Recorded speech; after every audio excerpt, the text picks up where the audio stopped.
Shalom, selamat pagi Bapak Ibu Saudara yang dikasih oleh Tuhan.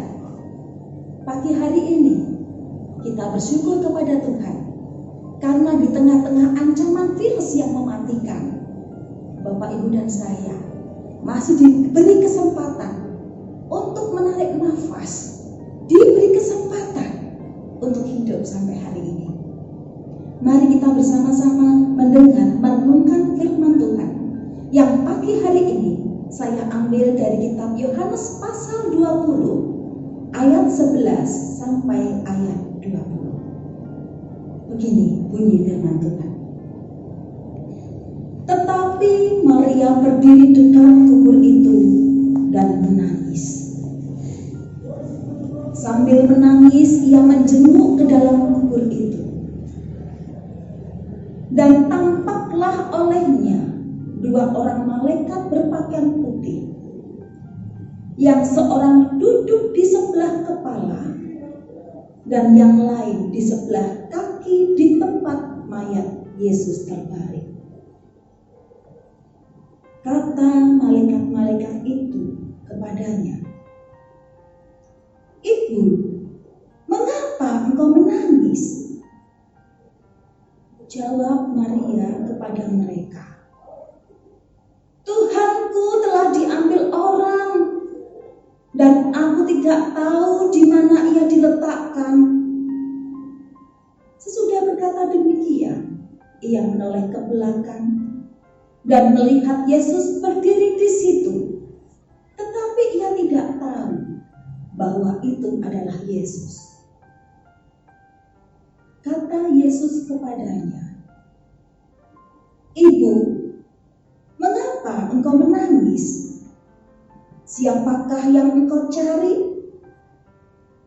Maria menyangka orang itu adalah penunggu taman, lalu berkata kepadanya, "Tuan, jikalau Tuhan yang mengambil dia, katakanlah kepadaku di mana Tuhan meletakkan dia, supaya aku dapat mengambilnya." Kata Yesus kepadanya, "Maria." Maria berpaling dan berkata kepadanya dalam bahasa Ibrani, "Rabuni," artinya guru. Kata Yesus kepadanya, "Janganlah engkau memegang aku, sebab aku belum pergi kepada Bapa. Tetapi pergilah kepada saudara-saudaraku dan katakanlah kepada mereka bahwa sekarang aku akan pergi kepada Bapakku dan Bapamu, kepada Allahku dan Allahmu." Maria Magdalena pergi dan berkata kepada murid-murid, "Aku telah melihat Tuhan." Dan juga bahwa dia yang mengatakan hal-hal itu kepadanya. Ketika hari sudah malam pada hari pertama minggu itu, berkumpullah murid-murid Yesus di suatu tempat dengan pintu-pintu yang terkunci karena mereka takut kepada orang-orang Yahudi. Pada waktu itu datanglah Yesus dan berdiri di tengah-tengah mereka dan berkata, "Damai sejahtera bagi kamu." Dan sesudah berkata demikian, ia menunjukkan tangannya dan lambungnya kepada mereka. Murid-murid itu bersukacita ketika mereka melihat Tuhan. Demikianlah bacaan firman Tuhan yang berbahagia setiap kita yang mendengar firman Tuhan dan melakukannya dalam hidup saya. Bapak Ibu yang dikasih oleh Tuhan, tema kita dalam bacaan ini adalah kebangkitan Kristus membuka seluruh. Saat kematian itu tiba, tentunya ini akan meninggalkan duka yang sangat mendalam, menggoreskan sejuta luka yang sulit untuk dihapuskan. Apalagi orang yang meninggal dunia adalah orang yang melekat dengan hati kita, penopang keluarga, tumpuan harapan yang membawa pengaruh atas hidup kita. tentu luka, kecewa, sedih tidak mudah dihapuskan. Mungkin Anda atau saya sudah mengalaminya, atau mungkin sedang mengalaminya, yang namanya kehilangan. Hal itu pun juga dialami oleh para murid Yesus. Peristiwa kematian yang sungguh mengerikan tersebut terpampang di depan mata mereka. Sungguh sangat amat ngeri dan menyakitkan.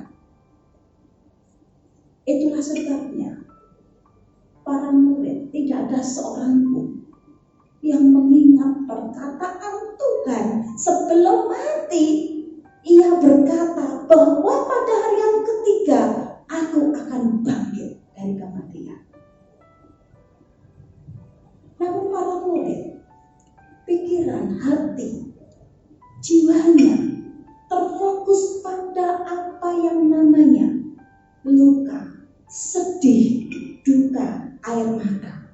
Seolah-olah tidak ada lagi harapan di hari esok. Karena Yesus telah mati.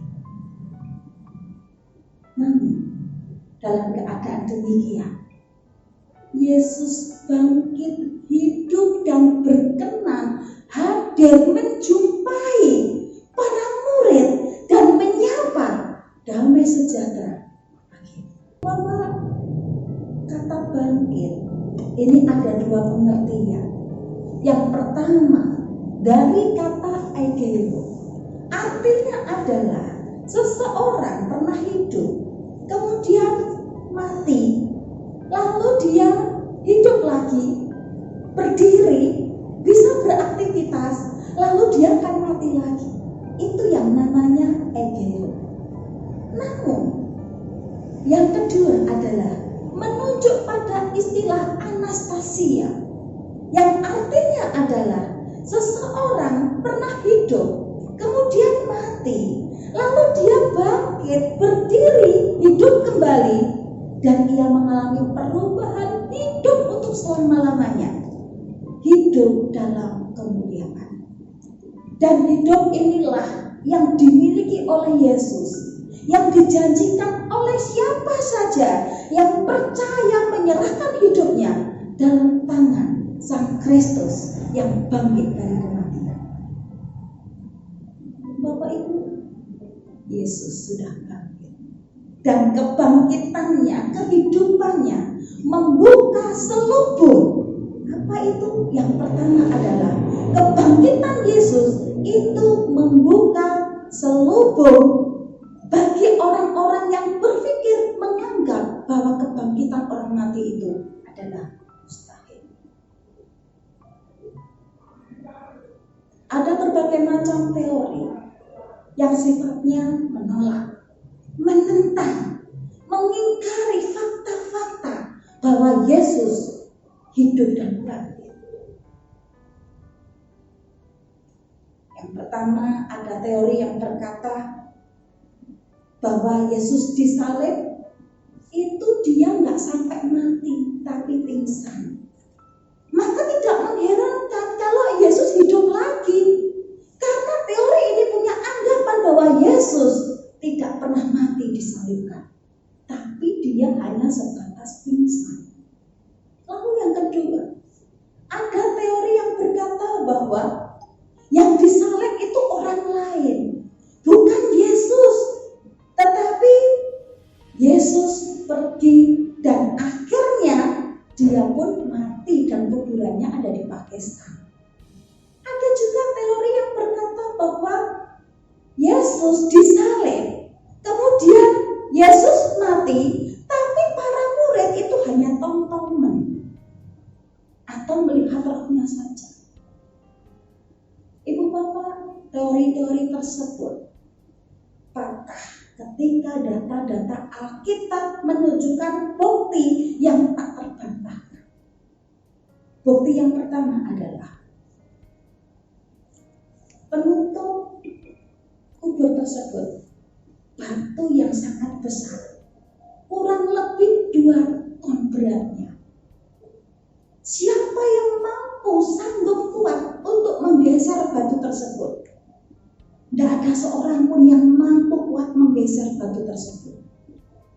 Lalu yang kedua, kubur tersebut dijaga oleh para prajurit militan, tangguh, terlatih, terdidik, dan tidak takut terhadap yang namanya kematian. Tetapi ketika mereka melihat ada malaikat, mereka lari terbirit-birit. Para prajurit yang militan tersebut yang dikenal tidak takut mati, tiba-tiba lari, lebih baik mati di tangan kaisar daripada mati di tangan para malaikat. Kemudian yang ketiga, adanya segel kaisar Romawi. Kalau ada segel kaisar Romawi, itu berarti ada undang-undang. Siapa yang berani menyentuh, merusak, ngotak-ngatik segel tersebut, maka hukumannya adalah mati, tidak bisa ditawar. Mungkinkah para murid berani menyentuh segel tersebut untuk membukanya? Sedangkan ketemu dengan seorang perempuan biasa saja. Ketika ditanya, bukankah dia ini salah satu murid Yesus? Apa jawabnya? Sorry, aku tidak mengenal dia. Maaf, siapa itu Yesus? Aku tidak mengenal dia. Pertanyaan tersebut dijawab dengan penyangkalan. Bagaimana mungkin para murid yang penakut tersebut berani menyentuh segel kaisar Romawi? Kemudian yang terakhir, bukti tersebut adalah adanya kehadiran Yesus yang mengajak berkomunikasi secara nyambung kepada para murid. Bukan satu arah, tetapi komunikasi yang nyambung dua arah. Salah satu contohnya adalah perjumpaannya dengan seorang wanita yang bernama Maria Magdalena. Ada komunikasi ketika Maria hatinya perasaan tertutup dengan duka yang mendalam. Hatinya terkunci dengan pecah hati karena harapan di hari esok seolah-olah sudah pudar dan tidak ada. Tetapi Yesus hadir memberi sapaan. Maria. Bapak Ibu yang dikasih oleh Tuhan, kebangkitan Tuhan Yesus, hidupnya membuka selubung pikiran yang menganggap bahwa kebangkitan mustahil menjadi tidak mustahil. Lalu yang kedua, kebangkitan Yesus membuka selubung ketakutan para murid. Bapak Ibu pernah merasa ketakutan? Perasaan hati dikendalikan ketakutan. Apa yang kita lakukan? Suatu hari ada satu kisah yang kami alami. Ada salah seorang jemaat kami meninggal dunia. Kemudian diberitakan bahwa tanggal sekian, hari sekian akan dikremasi di Delingan. Lalu kami berangkat bersama-sama menuju ke Tiongkok terlebih dahulu. Saya waktu itu ikut bersama dengan kelompok usia lanjut. Pikir saya mau menemani mereka, mengawal mereka. Dari Tiongkok menuju Delingan, para lansia tersebut bernyanyi. Ada yang bertepuk tangan memuji Tuhan, ada yang bercengkrama dengan tertawa, ada yang sedang bercerita dengan girangnya.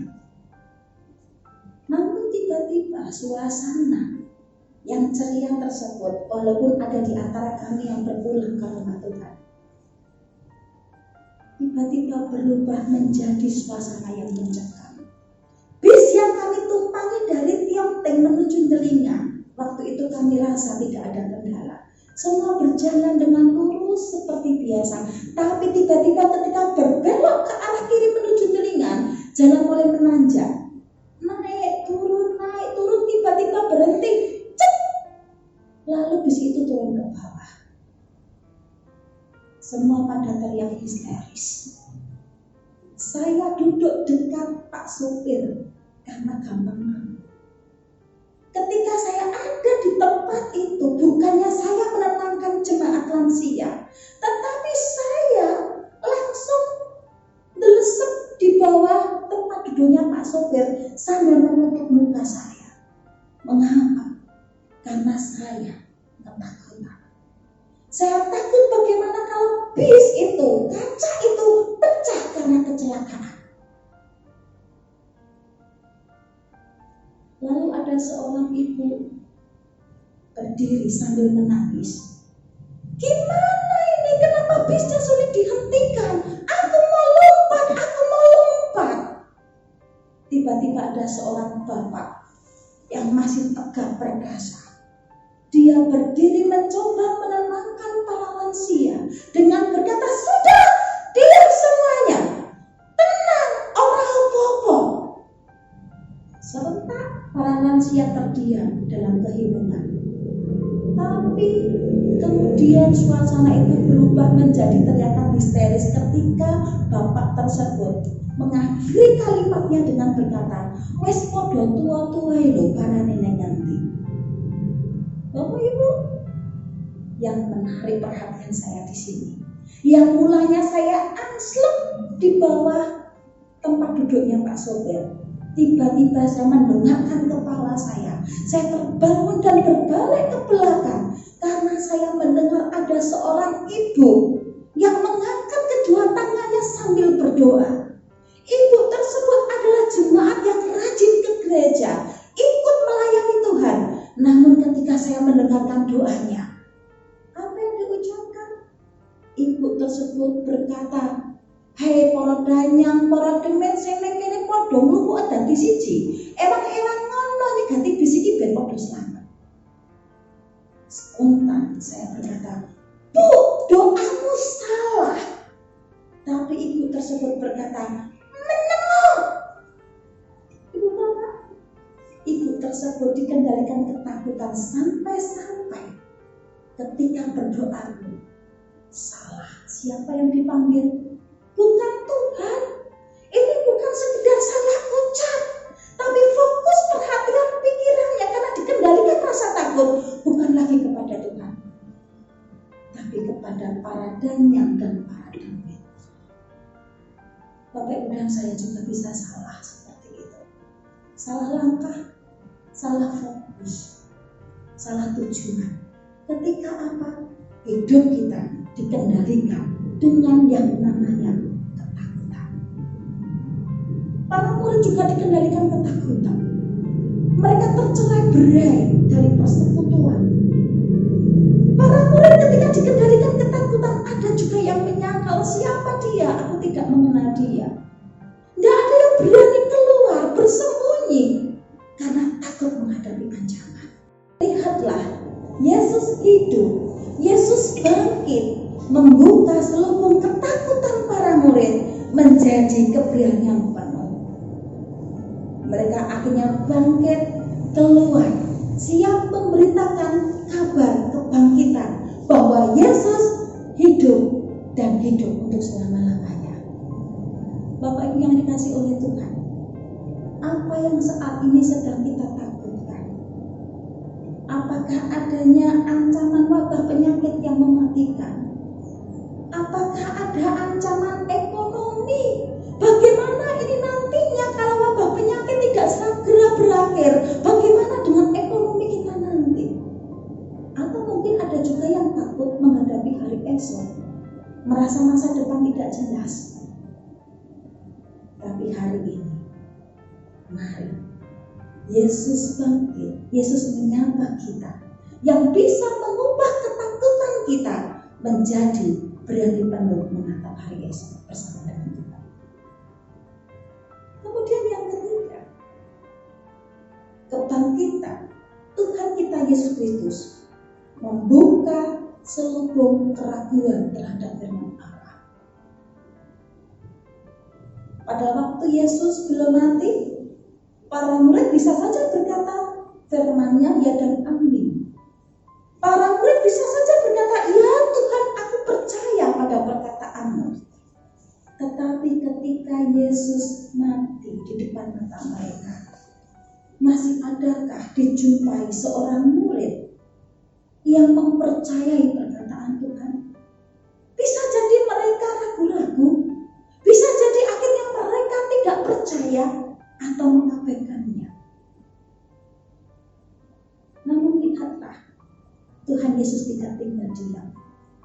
Yesus yang bangkit, yang hidup, hadir menyapa mereka.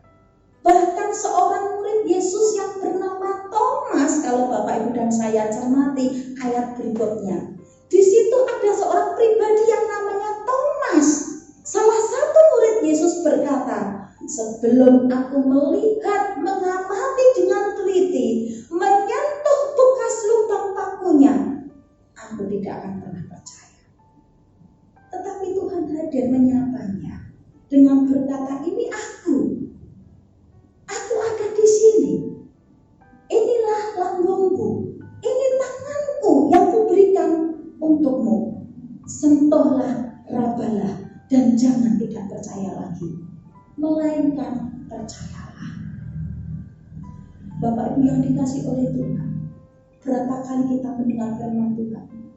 Mungkin pada saat keadaan situasi hidup kita baik-baik saja, kita sehat, ekonomi aman, keluarga rukun, bahagia, kita bisa saja berkata firman Tuhan ya dan amin. Tapi bagaimana jika sebaliknya? Bapak, Ibu dan saya menghadapi ancaman sakit penyakit yang mungkin sukar untuk disembuhkan. Mungkin juga kita menghadapi ancaman ekonomi yang goncang. Uang kita makin hari makin habis, makin merosot. Sementara mungkin masukan tidak ada. Atau mungkin kita ditinggalkan orang yang kita cintai. Pernikahan hancur lebur, rusak. Atau mungkin kita mengalami kegagalan demi kegagalan. Gagal dalam mencapai cita-cita. Gagal dalam meraih impian hidup kita. Atau mungkin kita dalam kebangkrutan. Masihkah dijumpai? Percaya penuh pada firman Tuhan. Atau mungkin Bapak Ibu dan saya mulai ragu. Betulkah firman-Nya ya dan amin? Bapak Ibu yang dikasih oleh Tuhan, ingatlah. Tuhan yang kita sembah, Allah Sang Pencipta, yang kita kenal dalam nama Tuhan Yesus Kristus. Dia hidup, Dia bangkit. Ia hadir dalam hidup Bapak Ibu dan saya, menyapa hidup kita, yang bisa mengubah selubung keraguan kita terhadap firman-Nya menjadi keyakinan penuh firman-Nya iya dan amin. Kita pegang teguh sampai akhir hidup kita. Amin. Tuhan memberkati. Mari Bapak Ibu kita berdoa bersama-sama. Bapa di surga, hati kami melimpah dengan syukur. Tak henti-hentinya penyertaan Tuhan ada dalam hidup kami. Tak henti-hentinya firman-Mu menyapa kehidupan kami. Iman kami seringkali lemah Tuhan. Pengharapan kami seringkali lemah. Namun tak henti-hentinya Tuhan menyapa kami untuk menguatkan kami dikala kami lemah. Kami mengucap syukur karena kami punya Allah yang hidup dan bangkit dari kematian dan hidup untuk selama-lamanya. Bahkan Engkau memberikan janji kepada kami pun akan memiliki hidup seperti yang Kristus punya. Tuhan Yesus, kami berdoa, khususnya bagi setiap anak-anak Tuhan yang saat ini sedang dilanda ketakutan, bergumul dengan ancaman wabah, virus yang belum berhenti. Bahkan mungkin ada juga yang sedang mengalami sakit penyakit karena virus. Kami berdoa dalam nama-Mu Tuhan Yesus Kristus. Tuhan jamah, Tuhan kuatkan, Tuhan sembuhkan, Tuhan pulihkan. Bagi anak-anak Tuhan yang bergumul dengan ekonomi, keuangan makin sulit dan seret karena wabah yang sedang kami hadapi. Kiranya tangan Tuhan menyentuh, memberkati satu persatu. Tuhan pelihara kehidupan kami satu persatu dengan cara Tuhan yang ajaib. Tuhan, kami juga berdoa bagi setiap anak-anak Tuhan yang mungkin saat ini dikendalikan oleh rasa duka mendalam, oleh karena kehilangan orang yang dicintai, berpulang ke rumah Tuhan. Kami berdoa dalam nama-Mu Tuhan Yesus Kristus.